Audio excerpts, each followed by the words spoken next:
fam. Welcome back to another episode of The Best of the Mess with Joshua Smith and Alex Chidiak. Joshua, my friend, my I'm friend. nervous, but let's go with it. I don't think you need to be nervous. I think this is something that we have spoken about a lot, but we've not, weirdly, not, as I can remember, spoken about it on the pod. Oh, So, okay. So you came to me just before and you said, I've got an idea for a thing. I'm not going to tell you what it is. Let's go. yeah, So everyone's going to get to yeah, hear it when I get to hear it. yes. So I would like to understand, or Mhm. for everyone to understand, your relationship with social media.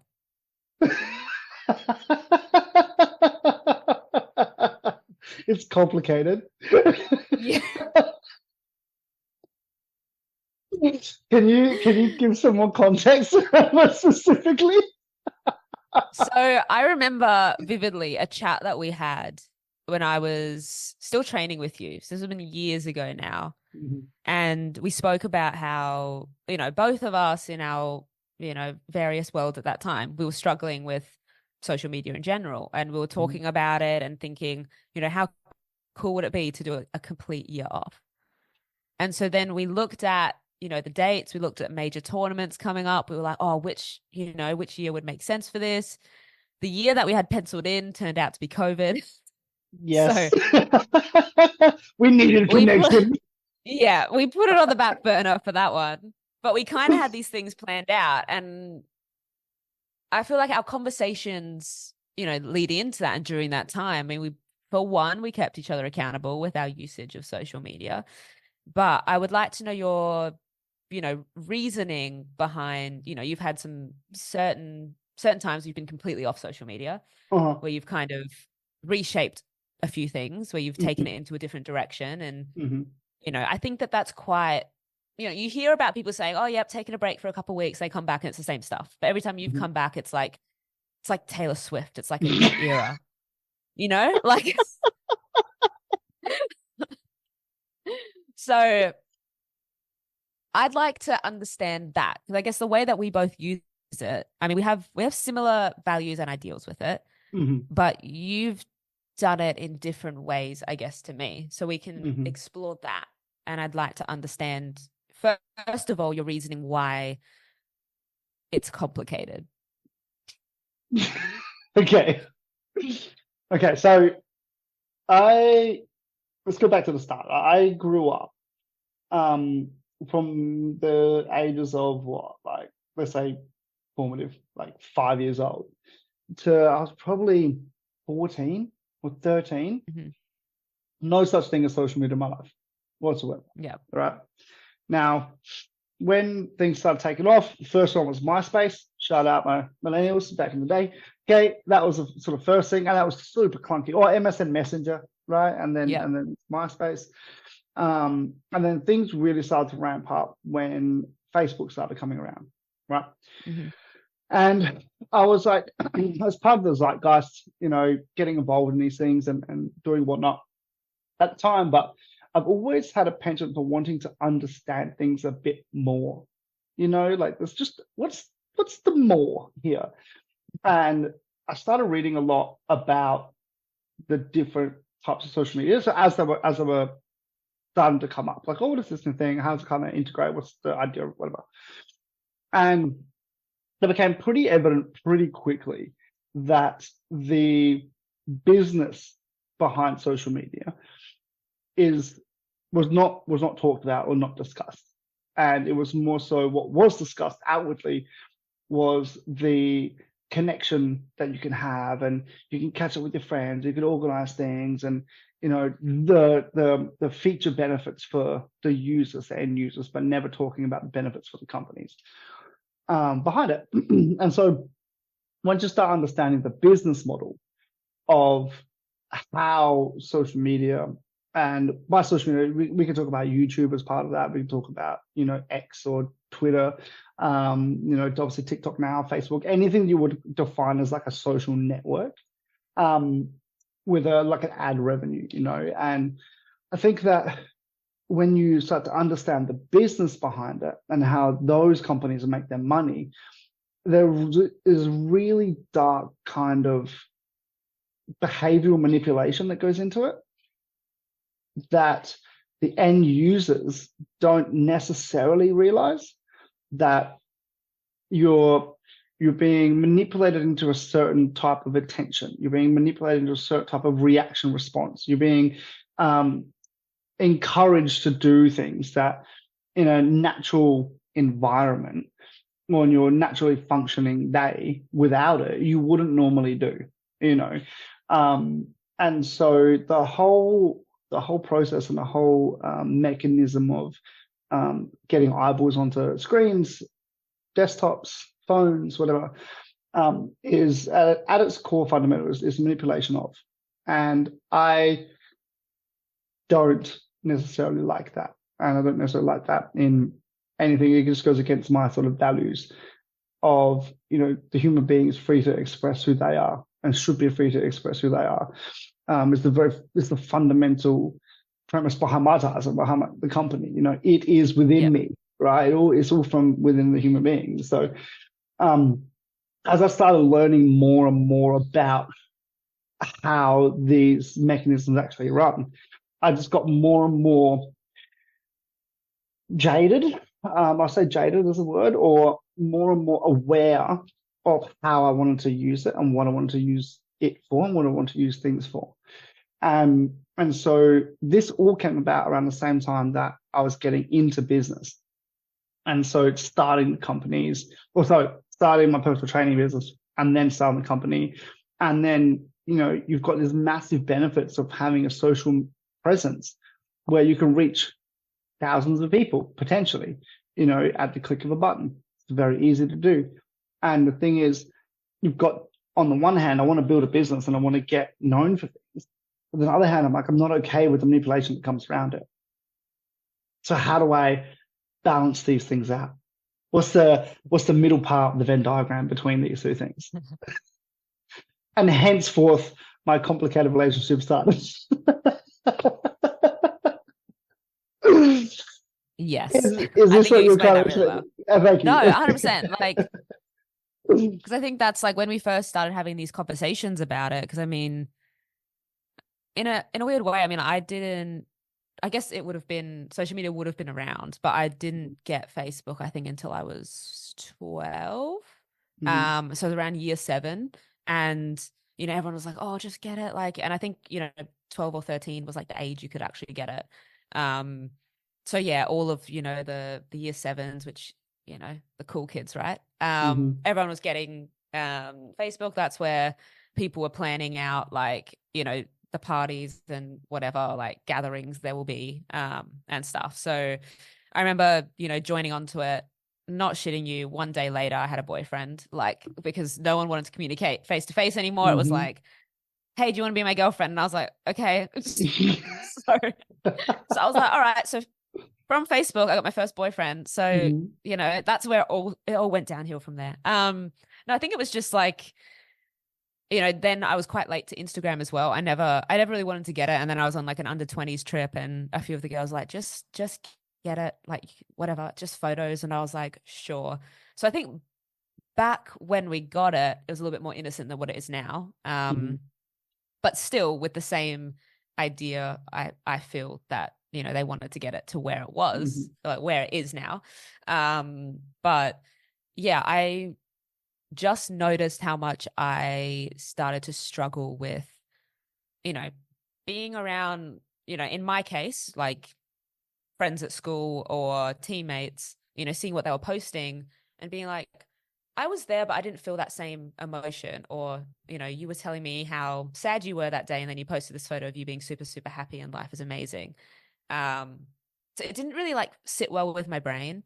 Mhm. So, then I noticed like, okay, like I could be like really upset one day and everyone's like, oh, like post a photo on Instagram. And then I'd post it, but every time I would see that photo, I'd be like, well, I was really sad. Like, why am I trying to pretend to be something that I'm not? Even if something like okay happened in that day, like I don't want to remember it for this with this Mhm. photo and pretend that everything's all cool.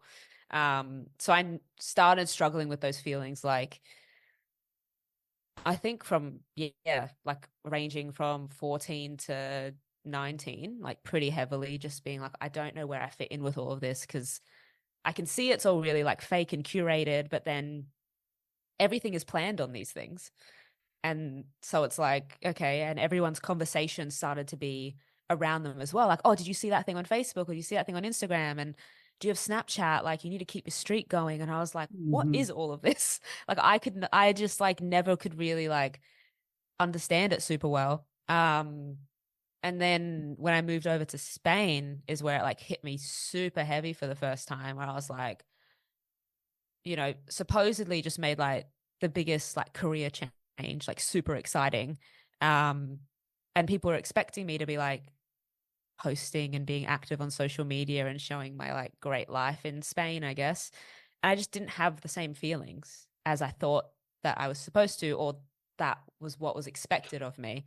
So I took 3 months completely off. I went dark, like didn't go on any social media Mm-hmm. in that time. And it was like, and that's when you fully realize like what it does to you. And, Mm-hmm. so every time there's an uncomfortable conversation or like an awkward pause or something, everyone just whips out their phone and starts Mm-hmm. scrolling.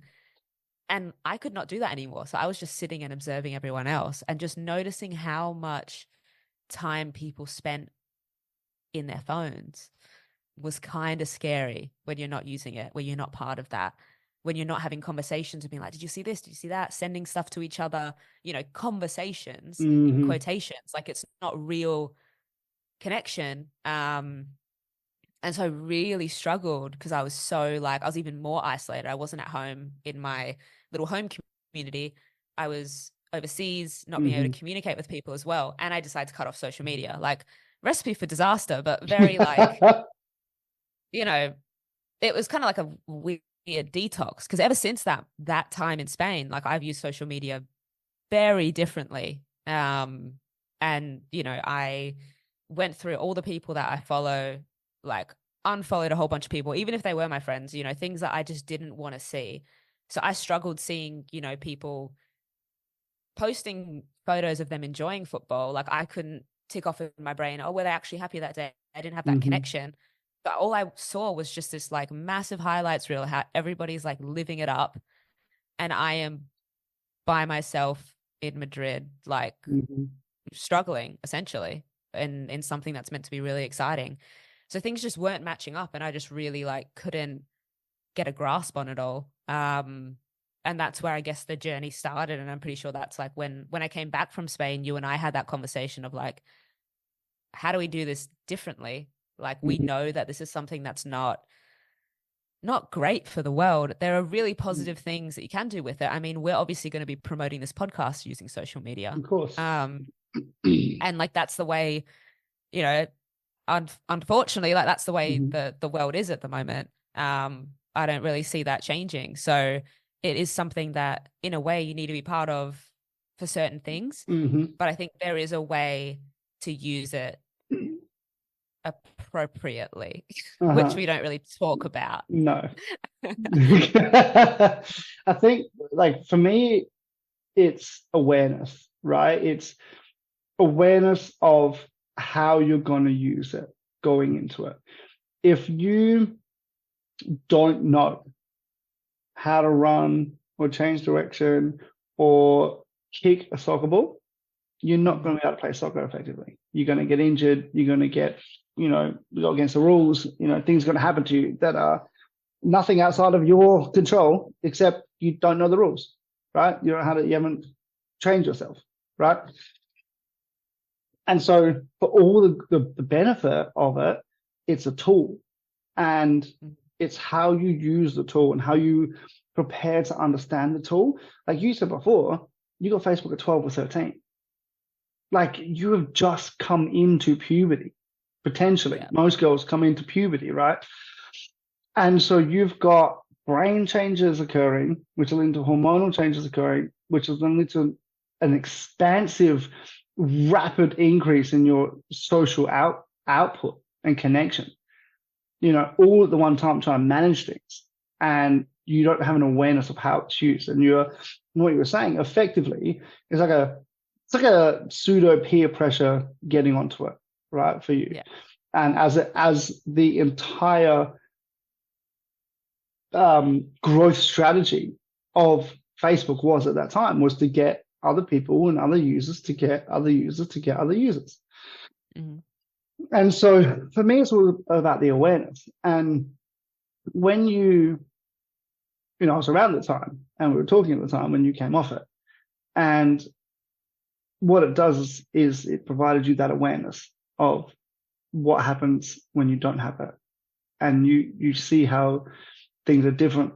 You see how you respond different and you see how you think differently. You're not thinking about taking a photo because your friends are going to like it. You think about taking a photo because you're enjoying the moment. It's different and the hit's different.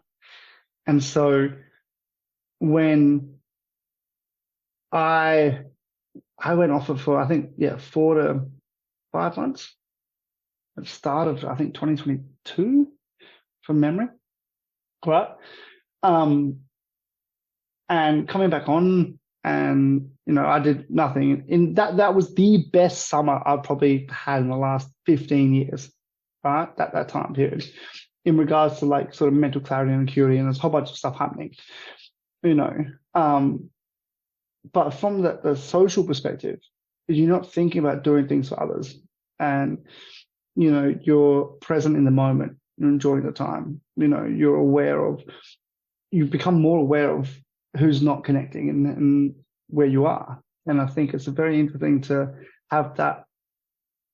People say a detox, and I don't like the idea of a detox because it just means just gonna go back onto it straight away with no change in behavior, which is what you alluded to at the start. You come back, think about it differently, and recognizing that what your outcomes are and what you're seeing and getting, and whether it's likes, comments, shares, whatever, they're not in your control. You have the greatest photo in the world that you post up, or greatest video you post up, and not get any reaction from, any feedback from it, because of stuff that's outside of your control. And that has never been, there's never been the case for humans in their lives whatsoever, ever. If we get up and we go hunting and we put effort in and we find something, okay, we hunt, we kill, we get a reward, we get to eat, right? If we don't hunt, we die, right? There's none of this like, I've killed the animal, but I can't have it. I'm not getting any feedback from it. Yeah.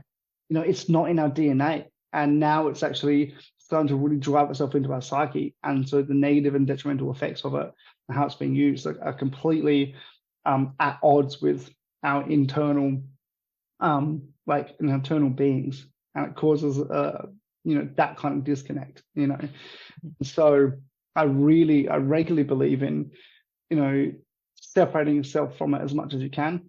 I regularly have people that will take over accounts, like our accounts, to say, like the gym accounts or business accounts, whatever. Excuse me. I'll regularly just go offline, gone, I remember when I did that for that longer period of time, I had a mate say to me when we caught up, we probably caught up 6 months after, whatever, right? So Stockton and whatever. And I caught up and he was like, oh, I noticed you'd stop posting stuff or whatever. And I was wondering, how you going, if everything's all right. I said, did you text me? Yeah. You couldn't pick up the phone? Yeah. You're relying on something else outside of your control. Like, come on, man. You know what I mean? So it's a very interesting one. And I think with most things, there needs to be, for me, it's about awareness, and it's about understanding the outcomes and behaviors, and what do you want to feed into and what do you want to become and be. Hence I like the putting boundaries around how you use socials and understanding what the outcomes are going to be, and understanding that they're not in your control is top 3 like things for me in regards to social media. So like I could talk for hours. Yes, literally.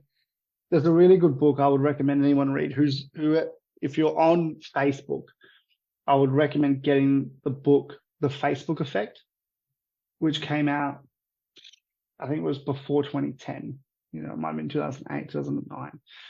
And that starts to talk about the beginnings of social media as a business and things Yep. that occurred to get the business to be where it is, in that instance. And one of the things I find so fascinating is that the CIA was one of the first investors in Facebook. I did not know that. like, like, Yeah. yeah, like how, like if you know that, then what does that tell you about your data and about behavior and about, everything to do with it? I just think that's mind blowing, and Yeah. you can look it up, like check it out. That's Crazy. crazy. Mm. And I just see it as like it's a completely different world. Like every time I go on it, I'm entering something where I'm getting so much information at once Mm. compared to just day-to-day life. Like I think Mm. so many people do get caught up in that world and think that there's just so much going on and get frazzled and end up kind of paralyzed by the scroll. Mm. Like people Yeah. say, yep, they just went to their room and scrolled for hours. I'm like, what did you achieve from that? Mm. Like for instance, now like my social media is limited to 20 minutes per day. So that's on Mm. all the apps. Um, so yeah, it'll give me the little 5-minute reminder of when, have to get off it. I have to time it each day. As soon as the reminder thing comes up, the only Mm. time that I would turn it off and extend it for a little bit of time would be when it's a day off. So I'm very Mm. particular on, game days. How I used to like see a game day, for instance, was I just saw all this built up pressure. The clubs would be posting about the games, players would be posting game day posts. You'd play the game before you even played it. Whereas now, like, there's no social media at all on game day for me. Even like the night before, nothing. So I'm not seeing, what other people are posting. I'm not seeing other results of games. I'm just focusing on what I have to do the next day. Mm. And football just becomes a football game. It doesn't become this big thing that I have to, Mm. play along with. I mean, I used to do game day posts as well. I used to do, the next day you have to post about the game. Like that's just kind of how we would ended up being conditioned to do things and communicate with. And, like what you had that instance with your friend where, he wanted to see if you were all right. Like, yeah, message the person. Mm. Like it's crazy. Like we communicate so differently these days. And we kind of just check in, like, half check in with our friends through social media, be like, oh, yeah, they posted something cool. But you also consciously know, like, that doesn't mean anything. Mm. I'm So, I'm yeah, very, it's like, I'm where very has this interested. disconnect go? No, no, no, sorry. I was just vibing. I'm very interested for you to speak on how you use and have used it for your advantage. Obviously, you're a D grade celebrity, as we've said before, Yes. right? Um, and you're a brand. You're developing a brand, and you've got a lot of people who want to hear from you and see you, and you can't connect with them one on one or in small groups. And so what's always fascinated me is how you've managed to do things and keep things kind of rolling, giving people what they want, whilst also being very aware of your response and usage of it. And I found that very fascinating. And there's only one time that I've known of that you've had someone else look after your socials completely and you've gone completely off of it. Are you willing to sort of speak on that and talk about how you kind of manage that from your perspective as a brand, and as a public figure? I think, like, once again, it comes down to like the things that people don't see. So, lots of people think when they message somebody like that's of D-list celebrity fame, that like they don't see that, like they don't engage with it or anything. And, I'll go and reply and have a chat to the person. I don't think that I'm better than that person. If they've said something like really nice and said that, I made their day by signing something, I just go back in and I say like, thank you so much for your support. Like, really, really appreciate that you came out to support the team today, basically.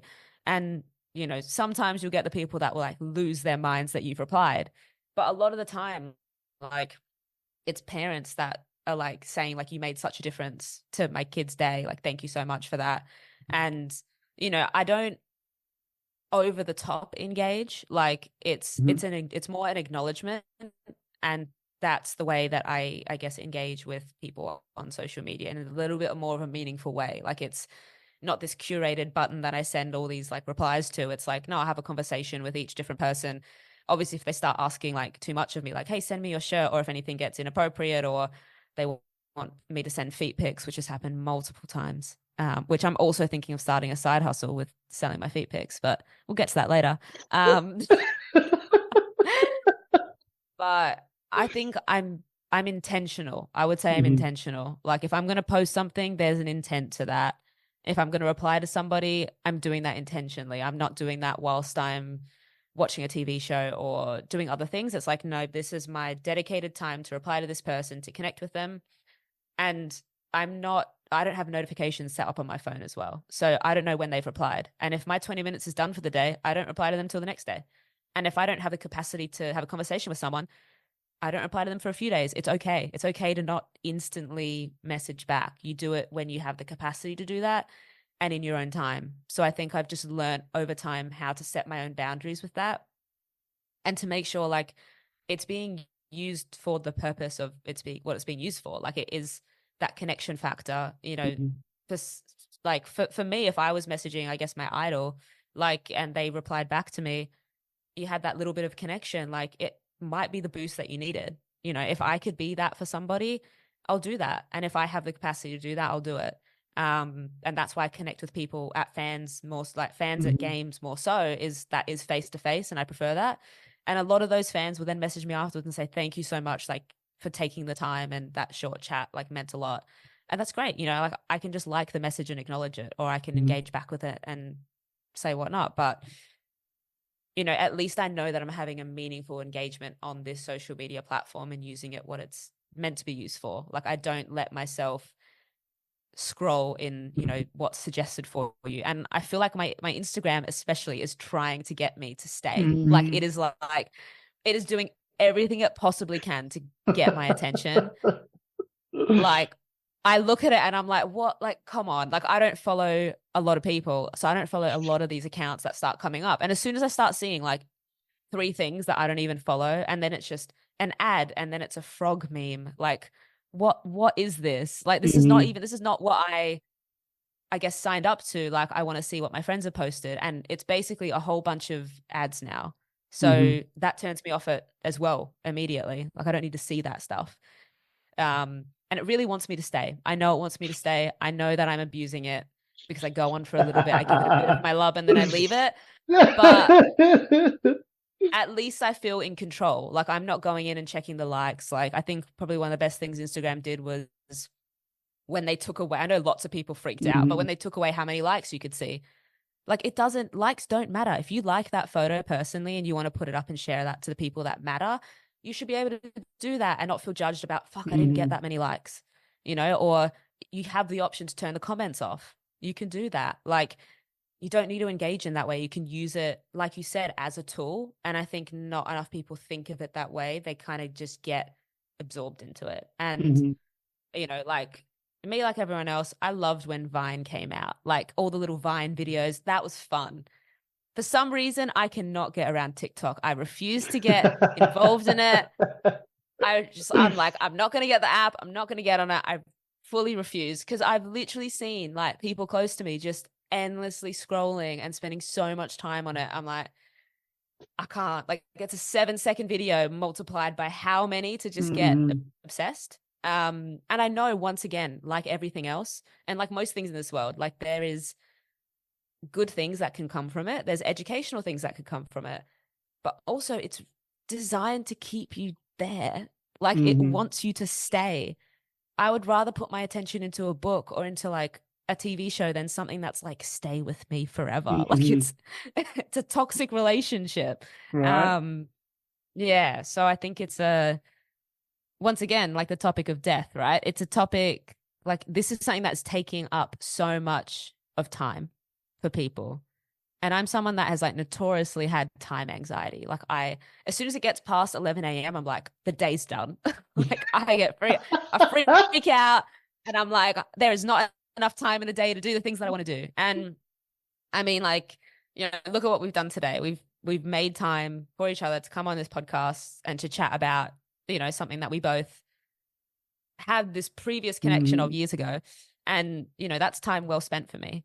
But, I think like we're not being conscious enough of how we're spending our time in life in general. And social media is like a massive thing for that. I mean, every platform at the moment is trying to keep your attention. You've got Netflix that will just roll the next episode on. You've got so many things like, I mean, Instagram and Twitter, it's basically like, what is it? Like gambling, like the slot machine. A new thing will come up every time. Like whenever I've been off of Instagram or Twitter and you look at all the notifications that you get after like 3 months, it's nowhere near as much as when I've come in every day and looked, because they just shove like random followers and random likes. Like I'll come back after 3 months, I've got 2 messages on there and like 2 likes. I'm like, sweet, but whereas if you come back every day, surprise, surprise, like more engagement. Where's this coming from? So I think, we need to be consciously using social media. And I mean, I'll sound old here, but I'm worried about the kids. I'm worried about our children of the future. Right. You actually, I don't know how much but you actually nailed the response to posting and to posts. So when the social giants wanted to make their stuff a lot more insidious in life, right? And to keep you on, they have used theory and mathematics from slot machines to get people to stay. All right. Now it's this feedback reward loop, right? If you know consistently that if you go to a certain place and you're going to get a certain response at a certain time and it's consistent all the time, no stress. Your stress levels super, super low, right? Now, I'll give it to another way. Pigeon study. Pigeon was fed, regular loop, every day, same time, no stress. Pigeon's great, cool.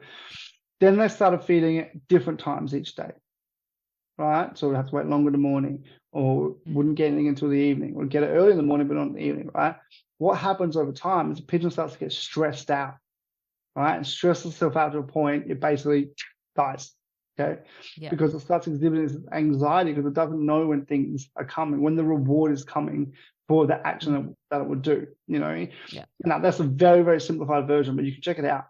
And the actual study itself, and it's actually really fascinating because the slot machine pulls the trigger and get a determined outcome is not what the feedback loop that humans are used to. Is the feedback loop that humans are used to, but we're not getting when we go on the socials. Post a picture and get 10 likes, post a picture and get 1,000 likes. And so we do it again because we're hoping going to get 1,000, but it comes up with 15. And it's that kind of behavior mentality, exactly what you were saying from this slot machine perspective. You wouldn't let kids gamble because they don't know what the outcomes are going to be or how to manage their emotions. Now, you shouldn't let half adults gamble who gamble because they have the same mentality and they're not in control of these emotions and these urges and what's leading to the outcome, which we're finding more and more is more detrimental. So it's really fascinating. And the science behind it and the theories that have been used to actually manipulate human behavior from gambling are being used in social media, but yet social media is accessible to everyone that is out there from 10, let's be honest, like you get 10, 15 or 11-year-olds all the way through to 70, 80 using it. How many people actually know what's being used for in the back end? 100%. Not many. Wow. Well, I don't think we're going to get any social media sponsors, but let's call it there today. We will promote this on social, so you've probably seen this on social. Thank you. Appreciate you listening, and we'll be back in touch with a new episode very, very shortly. Thank you, Alex, once again. Thank you, Josh. Bye. Bye.